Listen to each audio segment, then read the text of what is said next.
दंडवत प्रणाम. श्रीकृष्णाची दूरदृष्टी आपल्याला बघायची असेल तर हा व्हिडिओ नक्की पहा. त्या काळातही स्वाऱ्या होण्याची शक्यता होती, म्हणून तिकडं भगवंतानी तिकडची बाजू जी आहे ना, पूर्ण समुद्र मार्गाची पूर्ण सीलबंद करून टाकलेली आहे. आणि म्हणून तिकडे द्वारका जी रचलेली आहे तर हे योद्धे होते, सामान्य माणसं नव्हते. श्रीकृष्ण भगवंताचे सगळे जे होते का नाही, 56 कोटी यादव बलाढ्य ठेवीर होते. त्यांना सांगितलं इकून चिट पाखरू सुद्धा भारतात नाही आलं पाहिजे. कृष्ण आम्हाला माहितच नाही. अनेक पैलू आहेत त्याचे, तुम्हाला सांगतो. संपूर्ण पैलू अभ्यासा आणि मग अभ्यासल्यानंतर मग तुम्ही राजकारणात उतर. तुम्हाला कोणीच हरवणार नाही, लक्षात, कोणीच हरवणार नाही. आम्हाला कळलं पाहिजे हा कृष्ण बालपणामध्ये तो विष प्राशन करतो, खेळ क्रीडा करतो. इतका सरळ आहे, इतका सरळ म्हणायचं आहे. गोप गोपिका सगळ्यांना, अहो स्त्रियांना इतकं मुक्त केलं. या काळात प्रचंड बंधन आहेत, त्या काळात ते होते. भगवंताला ती बंधनं झुगारून टाकली, लक्षात घ्या, झुगारून टाकली. किती फिरतायत भगवंत त्या गोकुळामध्ये, तुम्हाला सांगतो. दिसं मासं भगवंत वाढतायत. आणि आता सवंगडी भगवंतानं जमा केले सगळे. लहान मुले घेऊन, लहान लहान लहान मुले घेऊन, थोडं करी थोडं करी थोडं करी थोडं करी थोडं करी थोडं करी मन मोहन मोहन मोहन मोहन थोडं करी मन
बाल सवंगडी जमा केले, सगळ्यांना जमा केलं.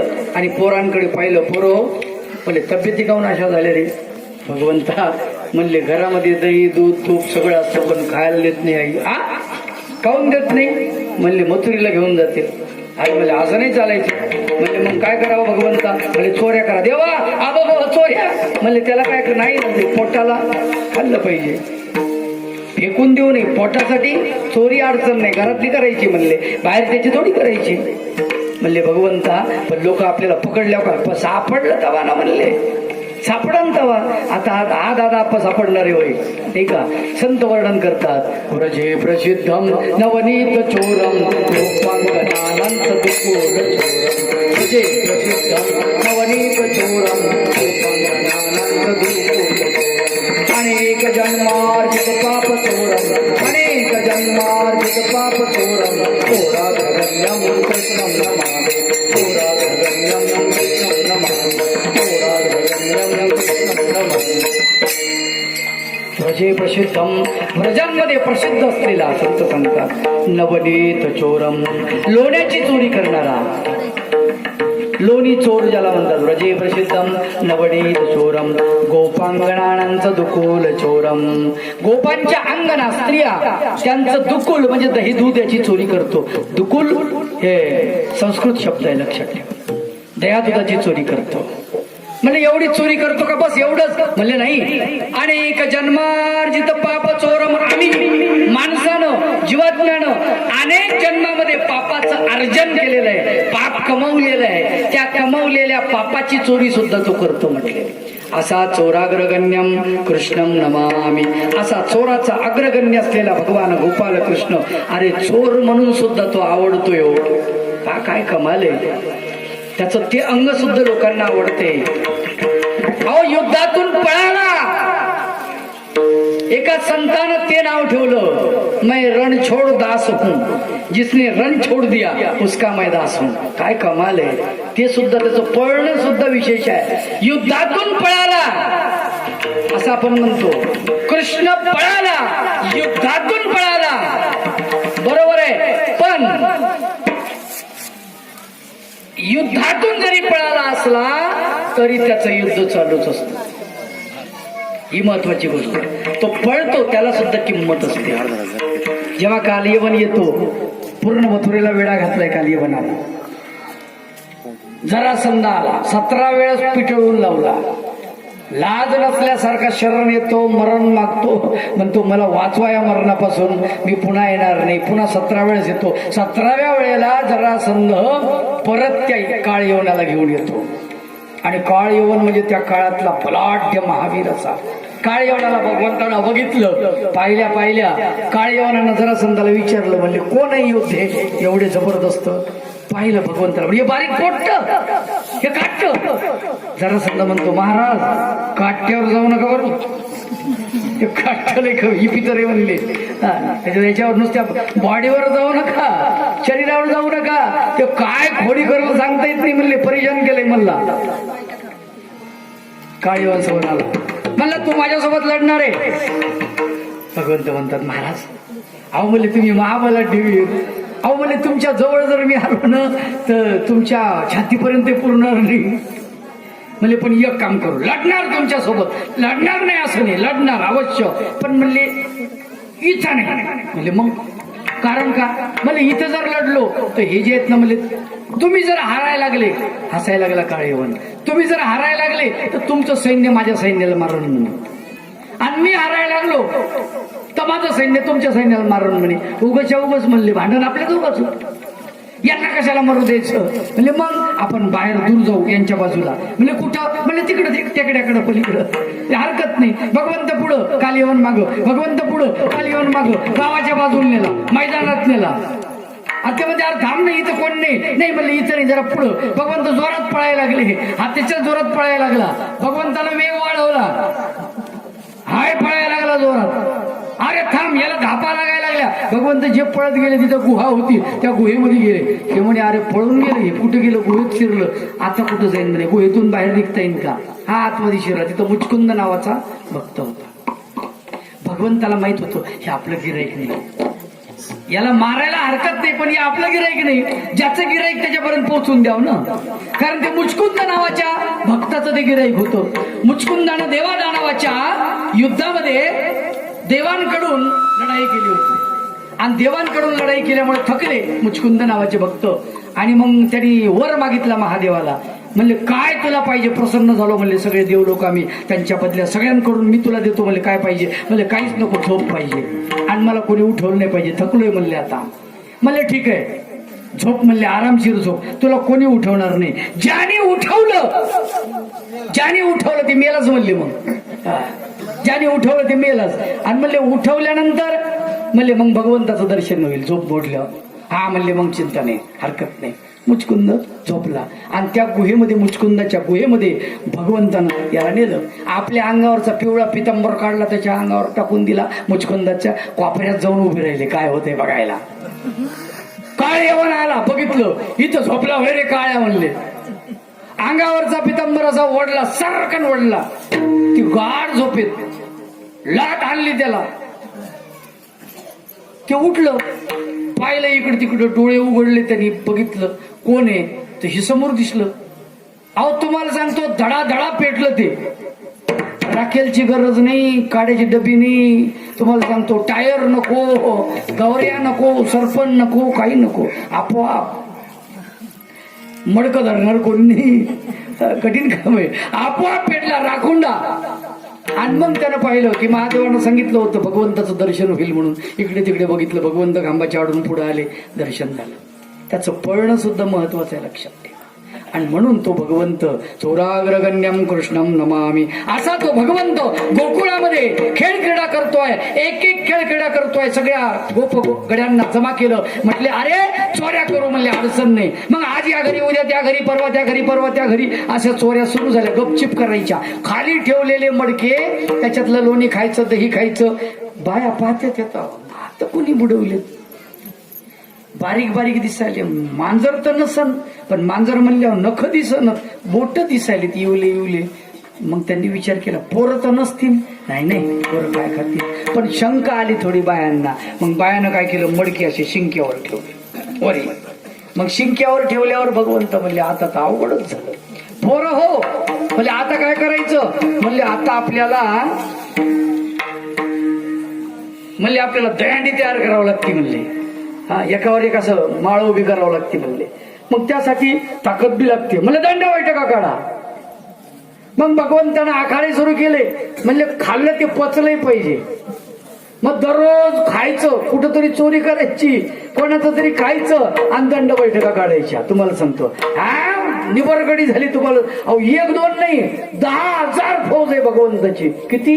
10,000 सौंगडी. शास्त्रकार वर्णन करतात 9,00,000 धेनू महा पंचवरनासी कवी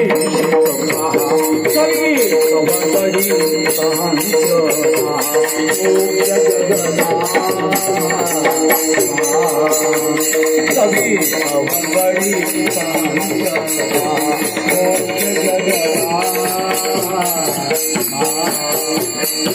10,000 सौंगडी आणि 9,00,000 गायी आहेत. 5 रंगाच्या गायी 9,00,000 आणि 10,000 सौंगडी. हे सगळं वर्णशास्त्रकार करतात आणि सगळे बलाढ्य बनवायला लागले. मग काय, आज याच्या घरी, उद्या त्याच्या घरी, परवा त्याच्या घरी शिक्के ठेवले. भगवंतानं काय करायचं, जे चांगले खाऊन पिऊन दंड बैठका काढून निबर झाले त्यांचा खालची ओळ तयार करायची. अरे खाली तुम्ही. आणि म्हणले दुसरी फळी आहे की म्हणले जरा कमकुवत थोडी, म्हणजे जास्त अजून तब्येत तयार झाली नाही म्हणले, भार सहन करणार नाही असे. आणि वरी प्रत्यक्षात भगवंत टॉप लेवलला. म्हणले वरून एखाद्याचं पोट्ट पडलं खाली, हातपाय मोडला तर नाहक घरी या बाबा बोम, त्याच्यापेक्षा वरी आपण. म्हणून टॉप लेवलला भगवंत. लक्षात ठेवा, कुठे लढाईच्या टायमाला शिवाजीराजे समोर राहायचे. हे भगवंताचा शिकलेले शिवाजीराजे. लक्षात ठेवा, शिवाजी राजा तलवार घेऊन सगळ्या मावळ्यांच्या समोर होते. याचं कारण भगवंताचं शिकले. सगळ्याच्या समोर भगवंत असायचे. काही झालं तर मी तुम्हाला चिंता नको असं म्हणायला.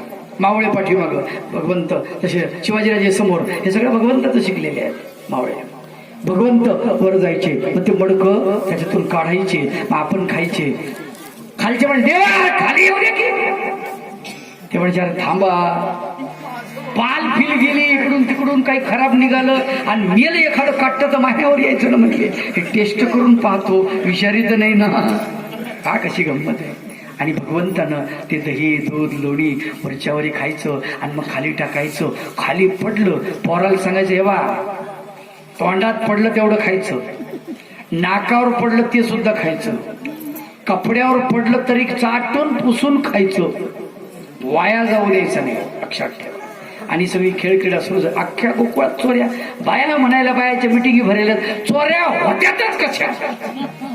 कोण आहे दादा, कुठून येते चोरी कशा होते. बरं दिसत कोणीच नाही. पण त्यांना शंका यायची, पोरं जाड जुड बनायले, दंड फंड चांगले दिसायले लेकराच्या. माया लेकराकडे बघायला तर याला तर दूध नाही काय नाही, याचे दंड तर चांगले दिसायले, भानगड काय नेमकी का. आणि मग त्या बायाने पाळत ठेवायचं ठरवलं. पण आता हे कुठं सापडणार आहे तुम्हाला सांगतो.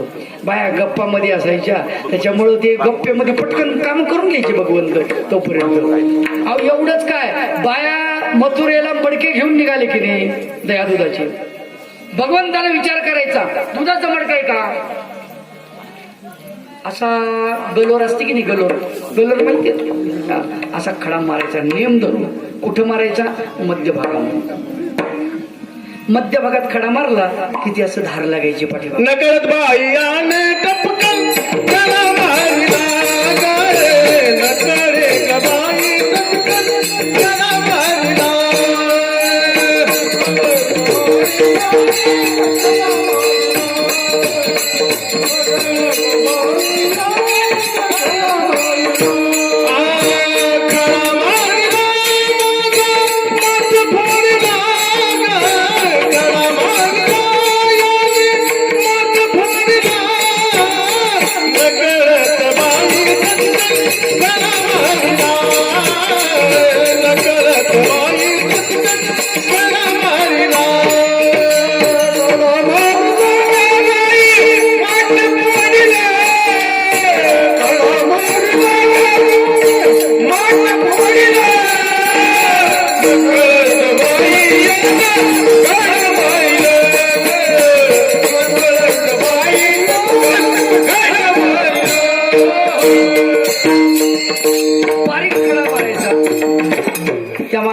उघडं पडायचं आणि दार लागायची आणि भगवंताची सोंगडी हळूच पायाचा आवाज न करता गवळणी पुढे चालायच्या आणि यांनी पाठीमागून आपलं मस्तपैकी दुग्धपान करायचं. गवळणी गप्पा टप्पा कर मागं कशाला बघायला कोण आहे आपल्या पाठीमागं चालले आपल्या डोक्यावर वज पट बाजार गाठायचा हे का मथुरेत जायचं आणि त्याच्यामुळे त्यांनी आपलं मागं बघायचंच नाही गप्पा करत करत जायचं अर्ध ते पार सांडून जायचं म्हणजे पिऊन टाकायचे सगळे आणि संपलं. भगवंत म्हणजे आता आपले पोट भरले आता शांतपणा करू नका बाकीचं जाऊ दे तिकडे बाकीचं चाललं ना मथुरेला जाऊ द्या म्हणायचं तिकडं आपलं झालंय ना कार्यक्रम आटोपलाय ना आपलं भरलंय ना म्हणले मग जाऊ दे आता त्या बाया म्हणायचे बाई डोक्यावरचा माठ हलका कसं काय लागायला. दुसरी म्हणायची अगं बाजार जवळ आला ना त्याच्यामुळे तसं वाटत बसलं. तिथं जाऊन माठ खाली उतरते तर माठ खाली अर्धा खाली उतरायच्या अगोदर खाली अर्धा. कोण खडा मारला बाई आणि माठ बी फोडलाय आणि दूध बी गेलं यातलं काय करावं बाई. आणि मग तुम्हाला सांगतो काही मागं काही पुढं अर्ध्या त्यांनी सिक्युरिटी गार्ड वाढवले त्यांची गवळणी आणि त्याच्यामुळे मला तपासच काढू आपण कोण आहे काय आहे नाही का असं सगळीकडे सुरू झालं. आणि तुम्हाला सांगतो त्यावेळेला गावामध्ये एक म्हातारी होती पाट्यावर बसायची भगवंत समोरून जायचे आणि भगवंताकडे म्हातारीने पाहायचं कृष्णा सगळ्याच्या घरी जा मला माहिती तुझे पुढे मला चाळी शिकू नको मला माहिती तूच आहे सगळ्या गावात चोऱ्या होत्यात कशाच्या चोऱ्या रे तूच आहे. म्हातारी म्हणा भगवंताला त्याच्याकडे जाऊ द्या म्हणा काय करायचं म्हातारा माणूस आहे त्यांना कशाला द्यायचा नाही आजी तुमच्या घरी येत तुमच्या कशाला ना दिला गो आजी मी नाही चाललो पुढं मी माझ्या घरी यायचं नाही. एक दिवशी ती म्हातारी घराला कुलूप लावलं आणि शेजारणीच्या घरी जाऊन बसलो पेंदे आवायची आवा कुठे असू द्या मी सगळे चालले तिच्या घरापासून भगवंताला म्हणते भगवंता म्हातारी नाही आज म्हणजे मग काय करायचं चला म्हणे तिच्या घरी चला. आता गेले घराला कुलूप लावलेलं पेंद्या म्हणतो भगवंता कुलूप म्हणे कुलूप काय करतं भगवंतानं कुलपाकडे पाहिलं कुलपानं साष्टांगण लोटांगण दंडवत दरवाजा उघडला गेले आतमध्ये त्या बाईनं आपल्या सोनाला कोंडून ठेवलेलं तिला लय आनंद झाला. भगवंताला बघावं अशी तिची खूप दिवसापासूनची इच्छा देवाला लोणी द्यावं. अहो तुम्हाला सांगतो काही लोकांना खूप दोष लावले हो. भगवान गोपाल कृष्णाचं वय काय याचा विचार करा 5-7 वर्षाचं लेकरू काय आणि या गवळणींचं वय काय 18, 20, 25 या दोघांमध्ये नातं काय असेल हो सांगा बरं मला तुम्ही. काय नालायक लोक आहेत विचार सुद्धा करत नाहीत. गवळणीची छेड काढली अरे मावशीची छेड काढतो ना रे बाळ आईची छेड काढतो ना रे एवढी अक्कल नाही का आपल्याला एवढं समजत नाही आपल्याला लांछन लावतो आपण. त्या भगवंतानं तुम्हाला सांगतो त्या गवळणीनं भगवंताला हात जोडले देवा बरं झालं तुम्ही आलात म्हणले एक काम करा माझी सासू आहे ना जरा जास्तच त्रास देते म्हणे मला आणि मला तुमचं दर्शन घ्यावं वाटलं तुम्हाला लोणी द्यावं वाटलं पण म्हणले मी आता गपचिप दिलं तर ती मला मारल्याशिवाय सोडणार नाही आणि मग म्हणे मला बांधून टाका. तेव्हा म्हणले अरे वा तुला मी बांधून टाका अरे मी मुक्त करणार आहे बांधू तुला म्हणले देवा माझ्यासाठी बांधलं देवानं म्हणले देवा आता काय करा माझे केस इसकटून टाका. अरे वा रे गवळ देवा प्रभू तुम्ही मला मारलं हे तिला खरं वाटलं पाहिजे ना देवा. बरं काय खट्याळे म्हणे गवळणी मग केस इसकटले म्हणले माझ्या गालाला नख वरबडा दिसलं पाहिजे माझ्या सासूला.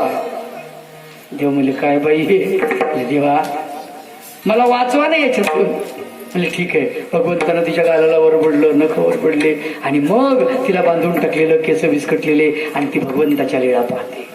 कवाड लागलेलं की आतमध्ये खालचा थर मधला थर भगवंत वरी मडकं काढलं भगवंतानं खाल्लं खालचाल दिलं ती पाहते मस्तपैकी. इतक्यामध्ये शेजारच्या घरून गप्पा टप्पा करून ती बाई आली म्हातारी कबरीची पिशवी काढली त्याच्यातली चावी काढली कुलपण लावली कुलूप उघडलं कुलूप बाजूला काढलं कडी काढली दरवाजे उघडले पट आतमध्ये पाहते तर गोंधळ हा दादा पकून निघून आला वर पाहिलं तर वर बी काही दिसत नाही आलाच कुणकुण. आता याला कुणकुणी यायला काही वेळ लागतो का पण तिच्या लक्षात आलं म्हणजे बरं झालं.